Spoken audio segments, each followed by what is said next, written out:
Best of 2023. Un profond sommeil, un roman magnifique dans la lignée de Là où chantent les écrevisses. Ben non, je vais faire un coup de gueule.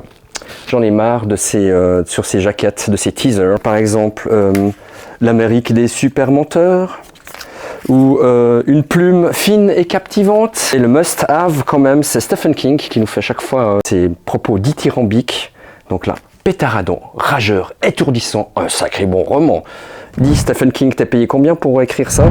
Donc roman magnifique, oui. Dès le début, l'histoire est prenante. On suit l'histoire de 3 jeunes issus d'une famille pauvre qui vont se baigner dans une carrière où ils n'ont pas le droit d'y aller. Donc on sent le truc un peu... On sent le truc arriver. Les 2 aînés, tout d'un coup, vont à la chasse au bai et laissent leur petite sœur en train de faire la planche au milieu du lac, au milieu de la carrière. Et on s'est dit, aïe, ça va très mal finir. Et effectivement, ça va très mal finir parce qu'il y a un ouragan qui arrive. Et quand les aînés se retrouvent le lac, il n'y a plus la sœur, elle a disparu. Donc toute l'histoire est justement sur cette recherche de cette sœur qui a disparu. L'aîné pense qu'elle est toujours vivante, mais on a de gros doutes. Donc un roman vraiment captivant, passionnant, rien à voir avec Là où chantent les écrevisses, mais les deux sont exceptionnels. La Voix des rois, cela fait très longtemps que je n'avais pas lu un aussi bon roman de fantasy. Mieux que Game of Thrones, mieux que l'Assassin Royal, mieux que Le Seigneur des Anneaux, mieux que tout.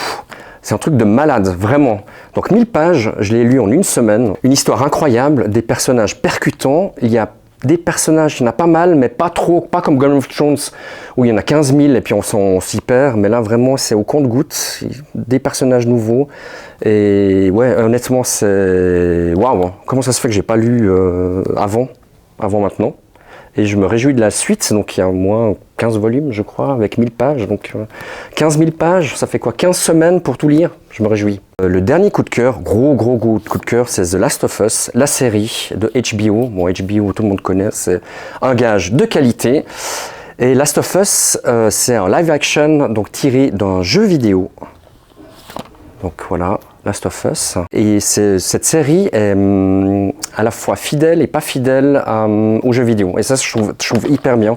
Parce que bon, comme j'ai beaucoup joué à ce jeu vidéo plusieurs fois, donc je connais l'histoire par cœur. Et cette série a permis d'éclairer certaines situations dans le jeu qu'on voyait à peine. Et je trouve exceptionnel certains épisodes où ils prennent le temps de raconter une histoire d'amour entre 2 hommes ou de raconter des histoires de personnages. Il n'y a pas que de l'action. Donc ça, je trouve hyper fort. Bon, bien sûr qu'il y a un argument de choix, c'est Pedro Pascal. Hein, tout le monde, voilà, beau, tout le monde l'aime. On l'avait connu dans Game of Thrones au départ.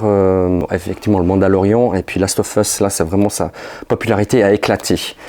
Mais ce que je voulais vous raconter, une petite anecdote hyper sympa, c'est que les créateurs de Last of Us ont imaginé le pitch, donc cette pandémie créée par un champignon parasitaire qui contrôle l'esprit des humains, en regardant un documentaire de la BBC en 2006, et c'est un vrai documentaire, donc c'est pas un fake, et c'est un champignon parasitaire qui prend le contrôle des fourmis.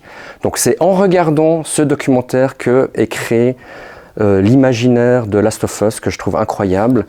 Et de même que celle qui a tous les dons, donc cet auteur a vu le même documentaire et a eu la même idée, et voilà, c'est aussi une pandémie avec des champignons parasitaires, ça n'a pas grand chose à voir autrement, mais les deux sont exceptionnels. Voilà, n'hésitez pas à regarder notre chaîne YouTube, donc bien sûr de voir et revoir certaines vidéos, donc toujours l'événement Qu'est-ce que tu prends dans ta valise, et les best-of, évidemment. Donc ça peut vous aider, ça m'aide aussi également à choisir plein de pépites qu'on possède à la bibliothèque municipale de Vevey.